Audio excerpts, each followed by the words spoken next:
And good afternoon. How's everybody doing? It is time for the weekly update for week 13 of episode Heresy. Hope you guys are ready for the Ride of the Nine launching next week.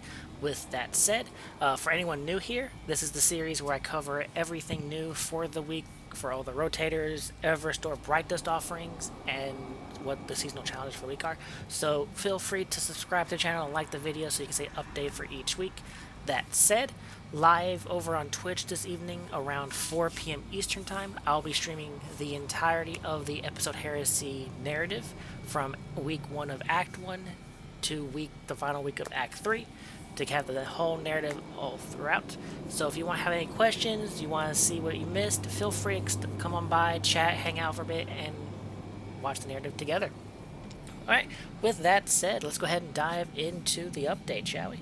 So starting off with our core playlist of Vanguard, our weekly Grandmaster this week is the Inside Terminus over on Nessus.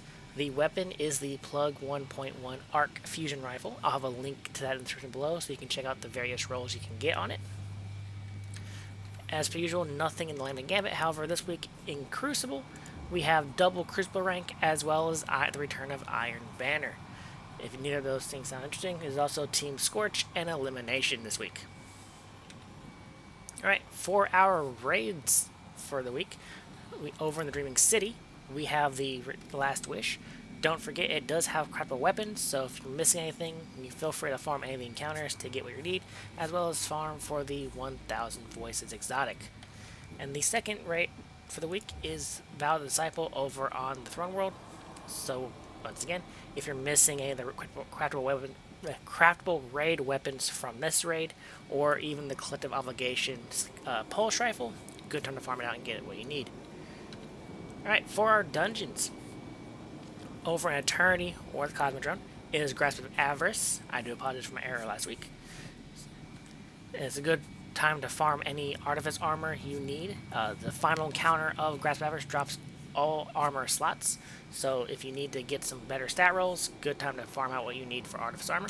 And then the second dungeon is Vesper's Host on Europa, and so if you're trying to still get Icebreaker or its Catalyst, good time to farm it and get that done. Alright, and then lastly in the Legends tab for our exotic mission, it is Node Overload Avalon for the Excalibur, as well as any of its Catalysts, so good, feel free to farm it out. Alright, over in the Pale Heart this week, the weekly co-op mission is Iconoclasm, the final mission of the campaign.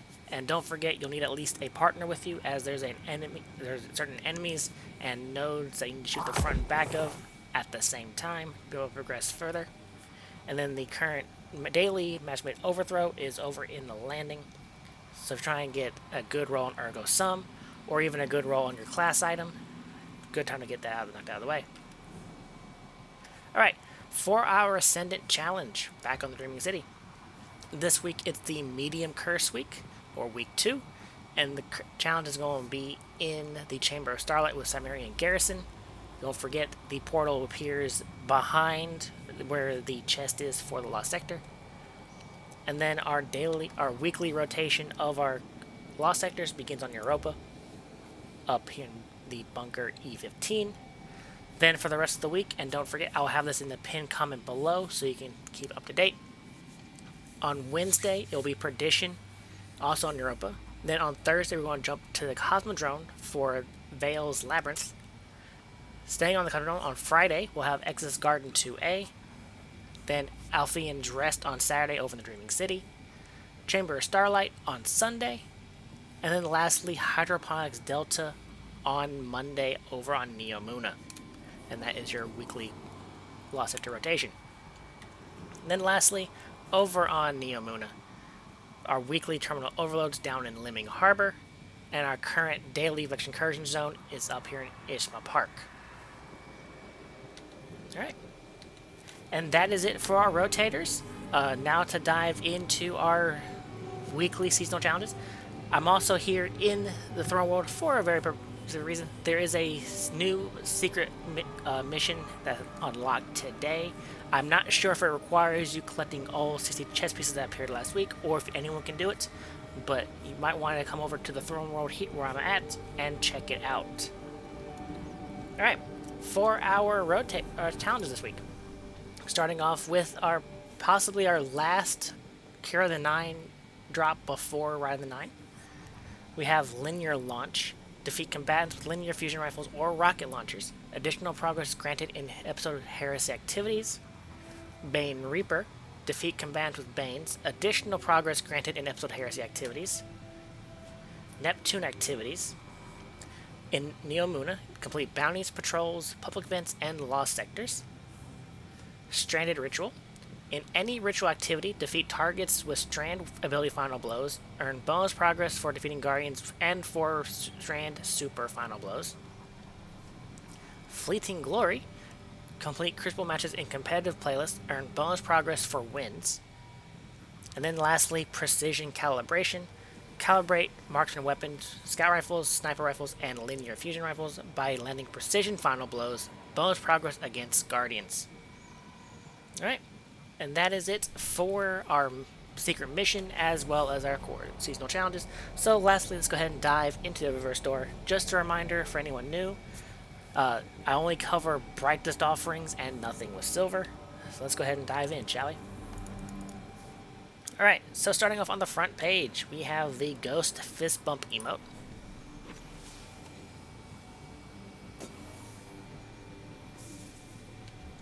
We have the Ossified Entrance Transmat effect. The Atmospheric Glow shader.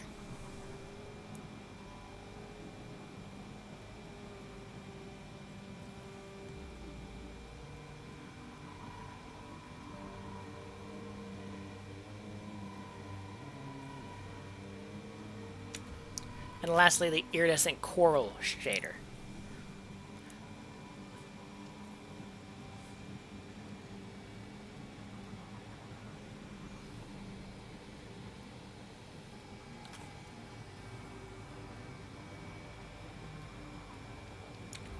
Alright. Next on the brightest page, we have the Flaming Hula Hoop emote.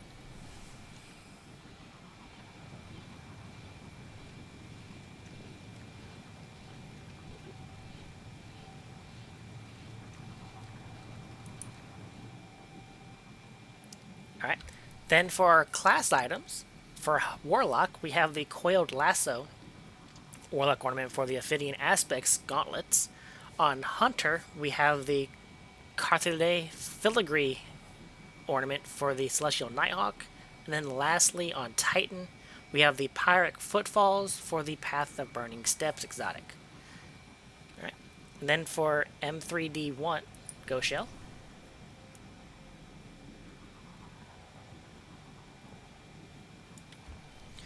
We then have the Rapid Response ship.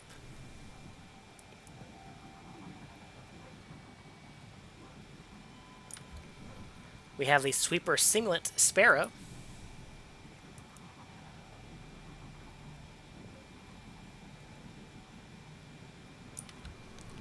The High Rolling Lowlife weapon ornament for Malfeasance.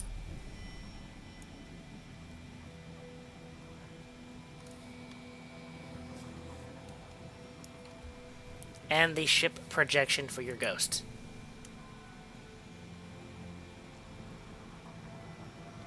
Alright, we then have the Polished Sea Stone shader.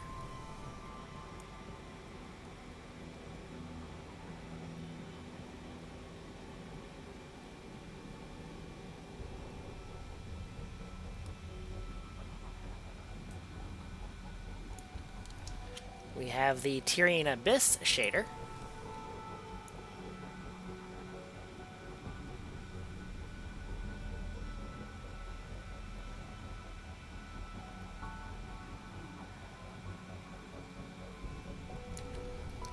The Breezy Clear shader.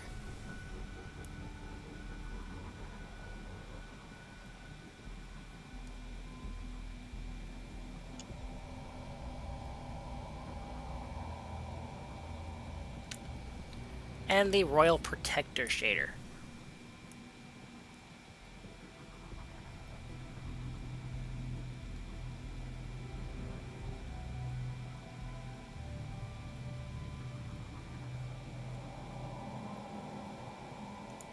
We then have the Dark Blade Transmat effect,